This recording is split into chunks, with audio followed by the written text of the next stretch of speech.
la grande question en maçonnerie ou en initiation d'une façon générale, c'est pourquoi?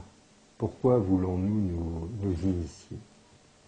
En fait, je crois que l'homme a cette particularité de sentir et d'aspirer à une grandeur, à une noblesse, à des qualités de vie, à un bonheur tout à fait légitime, qui, en fait, il est absolument incapable de vivre. Il est incapable de vivre ce bonheur auquel il aspire, parce qu'il est toujours pris par une mécanique. La mécanique de ses pensées, la mécanique de ses émotions, la mécanique de son corps physique. Il est toujours pris, comme tous les mammifères sont pris par leur vie. Et son intelligence, son esprit, qui pourrait faire la différence avec les autres mammifères, en fait, il l'utilise et il la met au service de sa mécanicité animale, de ses désirs, de ses pulsions, et il ne progresse pas de cette animalité vers son humanité véritable qu'il sent en lui. C'est une question que tous les hommes se sont posées, toujours. Comment réussir à vivre et à devenir un homme véritable? Alors, qu'est-ce que ça veut dire, devenir un homme véritable? En fait, je crois que cette première question a été posée à la préhistoire par les Néandertaliens. Les Néandertaliens étaient les premiers à enterrer les morts dans des espèces de ventres de la terre, des tumulus. Ils mettaient leurs morts en position fœtale, orientés vers la sortie du tumulus, comme s'ils allaient renaître quelque chose, et aussi quelque chose d'eux-mêmes allait renaître et poursuivre leur vie. C'est assez exceptionnel parce qu'on ne trouve jamais dans la nature une renaissance, à part les cycles annuels. On ne retrouve pas de renaissance d'un corps d'un animal qui serait mort. Alors, est-ce que les Néandertaliens étaient en contact, avaient une conscience qui leur permettait de ressentir ce qu'il y avait au-delà de la mort, et donc de ce fait, ils ont poursuivi et enterré les morts et créé des rituels?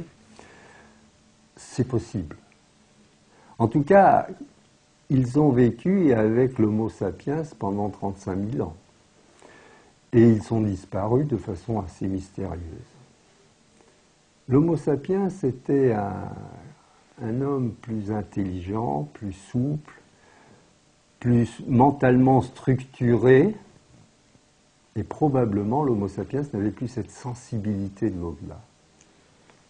Mais il avait appris du Néandertalien que cet au-delà pouvait exister, qu'il y avait une espèce de magie, une espèce de communication avec l'invisible.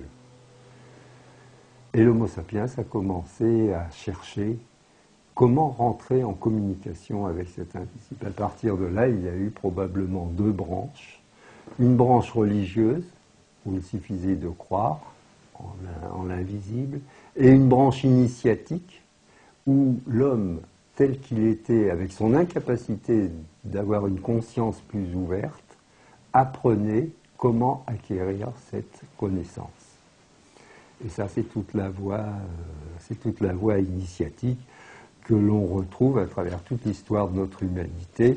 On la retrouve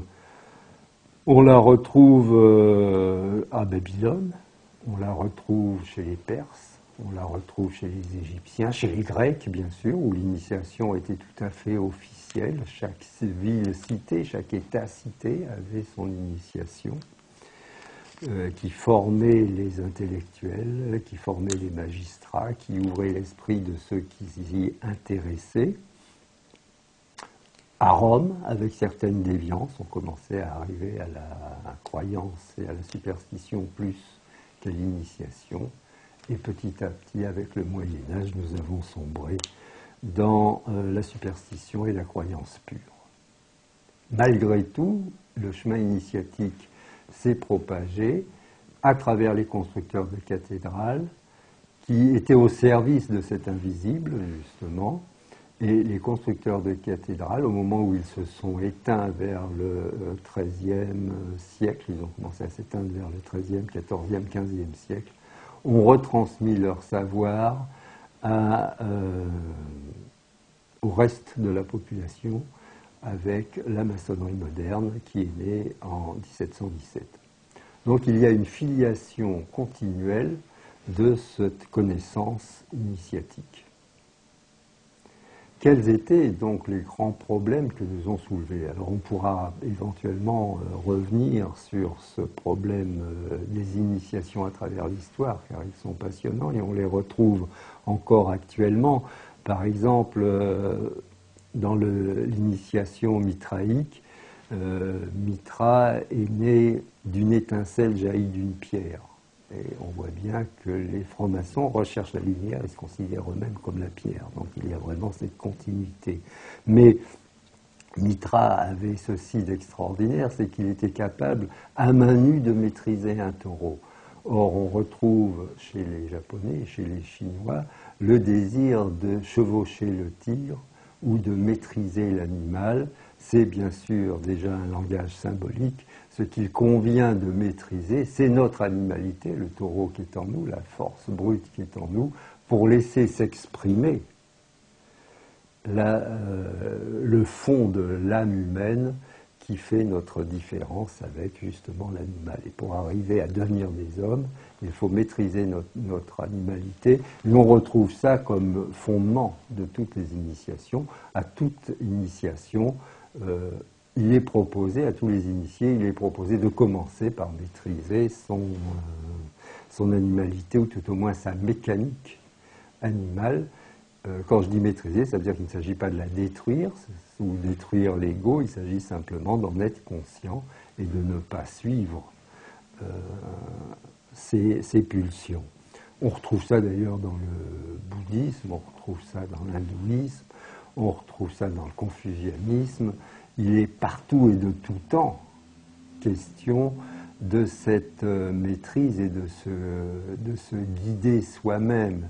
Épictète disait très bien, nous sommes responsables du choix que nous faisons, tout le reste ne nous appartient pas, tout le reste est neutre dans la nature, il advient ce qu'il peut advenir. Par contre, l'homme, en tant que responsable et en tant que sage, doit faire son choix, et le bien et le mal dépendent de ce choix que nous faisons.